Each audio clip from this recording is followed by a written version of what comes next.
भव्यात्माओं, कल मैंने विषय लिया था मध्यलोक में 2.5 द्वीप और 2 समुद्र तक 15 कर्म भूमि है। उनमें 5 भरत क्षेत्र, 5 ऐरावत क्षेत्र और 5 महाविदेह क्षेत्र, ये 15 कर्म भूमियाँ हैं इनमें। अब मैं आपको इसमें थोड़ा विस्तार से ले चलूँ। कल एक प्रकरण आया था, चौथे काल में तीर्थंकर होते हैं, तो आज इसी का स्पष्टीकरण मैं करूँगी। विदेह क्षेत्र में हमेशा हमेशा चतुर्थ काल ही रहता है, चतुर्थ काल के समान। जैसे यहाँ भगवान ऋषभदेव के समय जो व्यवस्था थी, सो विदेह क्षेत्र में हमेशा हमेशा रहती है। 500 धनुष की शरीर की उत्कृष्ट अवगाहना, मैंने 2000 हाथ की शरीर की ऊंचाई उत्कृष्ट रूप से, और उत्कृष्ट आयु कोटि वर्ष पूर्व की आदि। तो वहाँ 24 तीर्थंकर का नियम नहीं है, वहाँ कभी भी तीर्थंकर होते रहते हैं। आज जो वहाँ विराजमान हैं विदेह क्षेत्र में, कभी ऐसा नहीं होता तीर्थंकर ना रहें। आज भी जम्बू द्वीप में 4 तीर्थंकर हैं विद्यमान, उनकी आप पूजा करते हैं, शिवंधर, युगंधर, बाहु, सुबाहु। यहाँ जम्बू द्वीप में 4 तीर्थंकर के छोटे से समोसरण रूप में दिखाए गए हैं। धात्री खंड में 8 तीर्थंकर हैं और पुष्करार्थ द्वीप में 8, ऐसे 20 तीर्थंकर आज भी विदेह क्षेत्र में विद्यमान हैं। उनको विद्यमान भी कहते हैं 20 तीर्थंकर, और विहरमाण, विहार करते हुए। उनका समोसरण एक जगह नहीं रहता है, आज कहीं कल कहीं, कुछ दिन, महीने, 2 महीने, वर्ष भर भी एक जगह रह सकता है। अब हमें देखना है 24 तीर्थंकर कहाँ कहाँ होते हैं। वो भरत और ऐरावत में तो चतुर्थ काल में होते हैं। तो आप ये समझ लीजिए कि भरत और ऐरावत क्षेत्र में 6 काल परिवर्तन होता है, 6 काल का परिवर्तन। तत्वार्थ सूत्र का सूत्र है भरतैरावत्योर वृद्धिरासौ षट्थम्याभ्याम मुत्सर्पिण्य अवसर्पिणीभ्याम। भरत और ऐरावत क्षेत्र में अवसर्पिणी और उत्सर्पिणी के द्वारा 6 काल का परिवर्तन होता है। एक अवसर्पिणी 10 कोड़ा कोड़ी सागर की और एक उत्सर्पिणी 10 कोड़ा कोड़ी सागर की। तो उसमें वर्तमान में अवसर्पिणी चल रहा है। अवसर्पिणी में 6 काल, पहला सुषमा सुषमा, दूसरा सुषमा, तीसरा सुषमा दुष्मा, चौथा दुष्मा सुषमा, 5वां दुष्मा और छठा अति दुष्मा या दुष्मा दुष्मा। ये 6 काल के नाम हैं। और उत्सर्पिणी में ऐसे उल्टे आते हैं, पहले अति दुष्मा, फिर दुष्मा, फिर दुष्मा सुषमा, फिर सुषमा दुष्मा, पुनः सुषमा और सुषमा सुषमा, ऐसे उल्टे हो जाते हैं। तो सुषमा सुषमा काल 4 कोड़ा कोड़ी सागर का होता है। उसमें उत्तम भोग भूमि की व्यवस्था रहती है। 3 पल्ल की आयु, 3 कोस का ऊंचा शरीर, सुंदर कल्प वृक्ष 10 प्रकार के रहते हैं, उनसे भोग सामग्री प्राप्त होती है। व्यापार करना नहीं, धन कमाना नहीं, भोजन बनाना नहीं, सब कल्प वृक्ष से मिल जाता है। 3 दिन के अंतराल से उन्हें एक जरा सा भोजन करके तृप्ति हो जाती है। भोग भूमि में हमेशा 3 पल्ल की आयु को धारण करने वाले, बहुत ज़्यादा यानी असंख्यातों वर्ष की आयु वाले सुखी और वहाँ से मरकर के नियम से देव होते हैं। और भोग भूमि वो प्राप्त करते हैं जो दान देते हैं, भगवंतों की पूजा आदि करते हैं। मुख्य रूप से दान का फल है।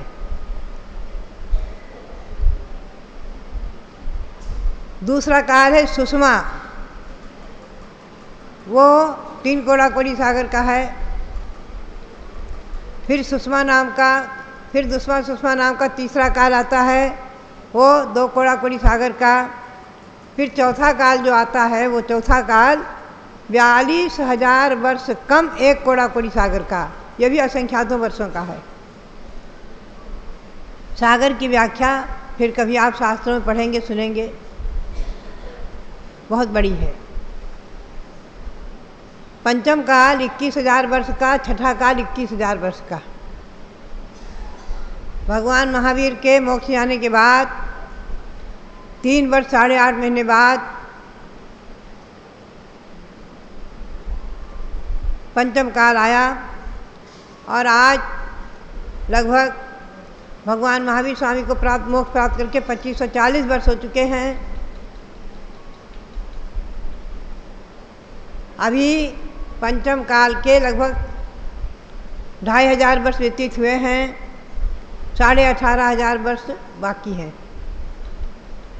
पंचम काल में इसमें अवसर पीढ़ी में क्या होता है, आयु, शरीर की ऊंचाई, सुख, वैभव दिन पर दिन घटते जाते हैं।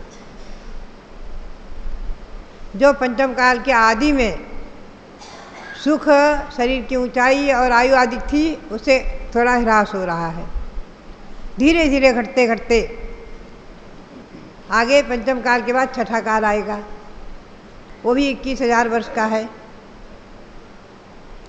छठे काल में 21,000 वर्ष में 49 दिन कम रहेंगे, 49 दिन कम रहेंगे, तो क्या होगा, प्रलय आएगा। एक बार हमारे पास किन्हीं का प्रश्न भी आया था, इसलिए उसका और खुलासा कर दूं।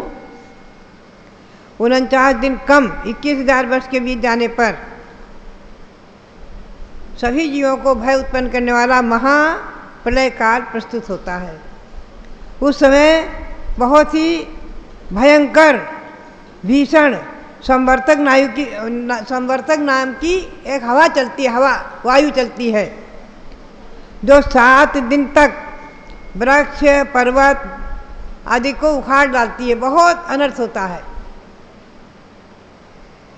मनुष्य और तिर्यंच बहुत दुखों को प्राप्त होकर के वस्त्र और स्थान की इच्छा करते हुए इधर उधर भटकने लगते हैं। तो जो भरत क्षेत्र के आर्यखंड में कल मैंने बताया था, विजयार्थ पर्वत है, उसकी गुफाएं हैं। यहाँ कभी आप देखेंगे खड़े होकर तो दिखाया जाएगा गुफाएं। उन गुफाओं में जाकर के कुछ प्रवेश कर जाते हैं, और किन्हीं किन्हीं को उनके पुण्य के योग से कुछ देवगण, कुछ विद्याधर आकर के और उन्हें सुरक्षित उठाकर कुछ युगलों को, कुछ पति पत्नी दंपत्ति आदि को, कुछ पशुओं के जोड़ों को, कुछ पक्षियों के जोड़ों को, कुछ मनुष्यों के जोड़ों को ले जाकर के वहाँ सुरक्षित रख देते हैं। तो क्या होता है कि उस समय गंभीर गर्जना से युक्त मेघ 7-7 दिन की वर्षा करते हैं। तो पहले जो है वर्षा होती है 7 दिन तक बर्फ़ की, खूब बर्फ़ की वर्षा होती है। दूसरी वृष्टि होती है क्षार जल, यानी खारा जल, शरीर में पड़े तो घाव बन जाए। फिर तीसरी होती है 7 दिन तक विष जल, विषैला जल। फिर धुएं की वर्षा होती है 7 दिन। फिर 7 दिन तक धूलि की वर्षा होती है। फिर 7 दिन तक वज्रादिक की वर्षा। फिर 7 दिन तक अग्नि की वर्षा होती है। अग्नि अग्नि अग्नि बरसने लगती है। ऐसे 49 दिन तक, 7-7 दिन तक 7 प्रकार की वर्षा होती है। इसे कहते हैं प्रलय काल, भयंकर प्रलय काल। ये कब आता है? पंचम काल में नहीं, कब आता है? छठे काल के अंत में 49 दिन शेष रह गए, तो 49 दिन में ये अनर्थ हुआ। और उसके बाद 21,000 वर्ष व्यतीत होने के बाद ये पूरा छठा काल व्यतीत हो गया। अगला छठा काल पुनः उत्सर पिणी का छठा काल प्रारंभ हो गया। उत्सर पिणी में भी छठा, पांचवा, चौथा ऐसे उल्टे क्रम से आएगा। उत्सर पिणी का छठा काल प्रारंभ जब हुआ तो क्या होता है कि पहले जो वज्र और अग्नि आदि से पृथ्वी जलकर भस्म हो गई, सब पर्वत, नदी, पहाड़ जो भी है सब ध्वस्त भ्रष्ट नष्ट हो गए।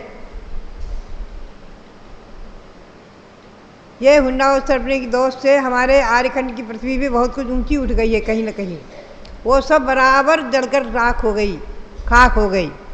उसके बाद सबसे पहले फिर 49 दिन तक अच्छी वर्षा होती है। तो सबसे पहले मेघ माने बादल जो है वो क्षीर जल बरसाते हैं। क्षीर जल यानी दूध जैसा जल बरसता है सबसे पहले। फिर 7 दिन तक अमृत बरसता है। फिर 7 दिन तक रस बरसता है, दिव्य रस, जिससे जो है रस पूर्ण औषधियाँ उत्पन्न होने लगती हैं, झाड़ पौधे पेड़ उत्पन्न होने लगते हैं। इस प्रकार से जो है अमृत और मेघ जल बरसते हैं, दिव्य रस बरसते हैं आदि। पुनः मनुष्य और तिर्यंच जो उसके अंदर गुफाओं में रखे गए, 49 दिन तक उनको कुछ खाना पीना नहीं मिला, कुछ तो मर गए, कुछ जो बचे पुण्य योग से बच गए, उन्हीं में से आगे निकल करके बाहर आते हैं। मनुष्य भी, पशु भी, पक्षी भी, आगे की सारी परंपरा उन्हीं से चलेगी जो बच गए। तो 21,000 वर्षों के बीच जाने पर भरत क्षेत्र में अति दुष्मा काल पूर्ण हुआ। फिर पंचम काल शुरू हो गया। पंचम काल जैसा ये है आखिरी से उल्टे से शुरू होगा। धीरे धीरे पहले 1 हाथ का शरीर, फिर धीरे धीरे 3 हाथ का होते होते अंत में आगे जाकर के फिर चतुर्थ काल आएगा। तब कुलकर उत्पन्न होने लगेंगे। कुलकरों के जन्म होंगे इन्हीं 72 आदि युगलों से, और कुछ युगलों को जो ले जाकर वहाँ सुरक्षित रखा था, कुछ स्वयं गए थे, कुछ देवों ने सुरक्षित किया था, उनमें से ही जो बचे थे उन्हीं से ही आगे की परंपरा चलती है। उन्हीं में कुलकर होते हैं। उन्हीं कुलकरों में आगे तीर्थंकर भगवान कौन होंगे? पहले तीर्थंकर कौन होंगे आगे उत्तरपिंडी में? राजा श्रेणी का जीव, जो नरक में जिनकी 84,000 वर्ष की आयु है, पंचम काल चतुर्थ काल के अंत में नरक गए हैं। 84,000 वर्ष की आयु। तो 2 पंचम काल 21,000 के, 2 छठे काल 21,000 के, ऐसे 84,000 वर्ष बीतने के बाद वहाँ से निकल करके प्रथम तीर्थंकर होंगे। कौन से नाम, क्या नाम रहेगा? इनकी भी आपने कल पूजा की थी। महापद्म तीर्थंकर, प्रथम तीर्थंकर, भावी कालीन प्रथम तीर्थंकर, महापद्म, सूर्यदेव आदि, इन तीर्थंकरों की आपने पूजा की है।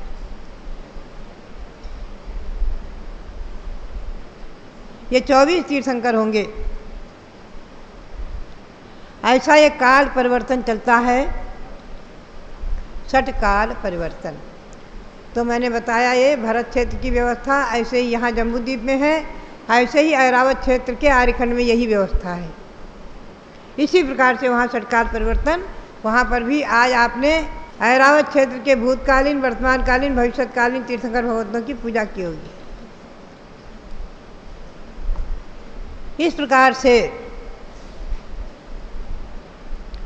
जम्बूद्वीप में एक भरत एक ऐरावत है। धात्री खंड में उसका परिधि बहुत बड़ी है। 1 लाख योजन का जम्बूद्वीप, 2 लाख योजन का लवण समुद्र, फिर आगे 4 लाख योजन का धात्री खंड घेरे हुए। तो उसके जो है दक्षिण और उत्तर में ईश्वाकार पर्वत हैं। दक्षिण और उत्तर में ईश्वाकार पर्वत के निमित्त से धात्री खंड के 2 हिस्से हो गए, पूर्व धात्री खंड, पश्चिम धात्री खंड। पूर्व धात्री खंड में भी ऐसे ही भरत क्षेत्र आदि 7 क्षेत्र, विधेय आदि क्षेत्र और 1 मेरू। ऐसे ही पश्चिम में भी अचल मेरू और भरत आदि क्षेत्र। तो धात्री खंड में 2 भरत 2 ऐरावत हो गए। ऐसे ही पुष्करार द्वीप में भी 2 भरत 2 ऐरावत। तो 5 भरत 5 ऐरावत के त्रैकालिक 24-24 तीर्थंकरों की पूजा आप कर रहे हैं। आप मंत्र का जो जाप करते हैं ना, ओम ह्रीम त्रिंशत चतुर्विंशति तीर्थंकरेभ्यो नमः। एक ध्यान रखना, त्रिंशत में ता हलंत है, त्रिंशत का अर्थ 30। ओम ह्रीम त्रिंशत माने 30, 30 चतुर्विंशति माने 24, 30 24। चतुर्विंशति में ती में ई की मात्रा है, उच्चारण में अगर गलत हो गया तो आपका मंत्र फलेगा नहीं। ओम ह्रीम त्रिंशत चतुर्विंशति तीर्थंकरेभ्यो नमः, ये मंत्र है। 30 24 के कितने भगवान हो गए? 30 को 24 से गुणा करने पर 720 भगवंतों को इस मंत्र में नमस्कार हो गया। छोटा सा मंत्र और 720 भगवंतों को नमस्कार, बहुत ही महत्वपूर्ण मंत्र है। तो इस प्रकार से ये मैंने आपको बताया। अब एक प्रश्न और था, मैं उसका समाधान दे दूँ कि भगवान शांतिनाथ के 12 भावों का वर्णन ग्रंथों में मिलता है और मैंने उसको छोटी सी पुस्तक में छपाया था। भगवान शांतिनाथ के वर्ष में, शांति वर्ष में खूब प्रचार हुआ है। भगवान शांतिनाथ ने अपने 12वें भाव पूर्व, शांतिनाथ होने के 12वें भाव पूर्व राजा श्रीसेन थे और राजा श्रीसेन ने अपनी रानी के साथ में 2 मुनियों को आहार दिया था।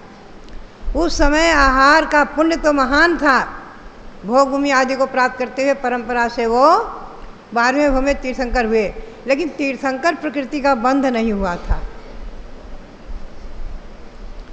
तीर्थंकर प्रकृति का बंध तीर्थंकर शांतिनाथ होने के 3रे भाव पूर्व, जब राजा मेघरथ थे तो मेघरथ राजा की पर्याय में उन्होंने तीर्थंकर भगवान के सानिध्य में दीक्षा लेकर के 16 कारण भावनाओं को भा करके तीर्थंकर प्रकृति का बंध किया और अंत में सर्वार्थ सिद्धि में अहमिंद्र हुए। उसके बाद यहाँ आकर तीर्थंकर शांतिनाथ भगवान हुए। तीर्थंकर, चक्रवर्ती और कामदेव 3 पद के धारक भगवान हुए हैं। कोई भी महापुरुष 3रे भाव में तीर्थंकर प्रकृति का बंध करके 3य भाव पूर्व स्वर्ग जाते हैं और वहाँ से आकर के तीर्थंकर हो जाते हैं। कदाचित कोई नरक गए, वहाँ से आकर तीर्थंकर हो गए, ये ध्यान में रखना। तीर्थंकर प्रकृति का बंध करने के बाद 10 अधिक भाव नहीं होते हैं। तो इस प्रकार से जो है आप लोग आगम का स्वाध्याय करते हुए, ग्रंथों का स्वाध्याय करते हुए अपने ज्ञान को परिपक्व बनावें और गौतम स्वामी की जो वाणी है 15 कर्म भूमि, पुरुषार्थ करें कि हम इन्हीं कर्म भूमियों में जन्म लेकर के और एक भाव से मोक्ष प्राप्त करें। 3य भाव से, इस भाव से आप जल्दी से जल्दी मोक्ष प्राप्त करेंगे तो इस भाव से 3य भाव में, और ज़्यादा से ज़्यादा भाव लेंगे तो अगर सम्यक दृष्टि है, सम्यक नहीं छूटा है, तो 7-8 भाव में नियम से इसमें आया है। आज के श्रावकाचार में आया होगा, आज के उक्का से न 2-3 भाव गहनानी, जहन्ने न 7-8 भाव गहनानी। उत्कृष्ट श्रावक श्रावकों के व्रतों का पालन करते हुए सम्यक दृष्टि अधिकतम 7-8 भाव लेकर मोक्ष प्राप्त कर लेते हैं। तो ऐसी भावना भाएं कि हे भगवान, हे शांतनाथ, आप जहाँ विराजमान हैं सिद्ध शिला पर, हम भी आपके समान आपके पद चिन्हों का अनुसरण करके आपके उपदेश को प्राप्त करके उपदेश के अनुसार आज्ञा पालन करते हुए सच्चे श्रावक और साधु बन करके अपनी आत्मा को परमात्मा बनाने में सफल हों। इसी भावना को आप भाते रहें। सबके लिए बहुत बहुत मंगल आशीर्वाद। किसी भी जानकारी के लिए संपर्क करें दिगंबर जैन त्रिलोक शोध संस्थान, जम्मूदीप हसनापुर, मेरठ, उत्तर प्रदेश। Mobile number 9411025124, 9457817324।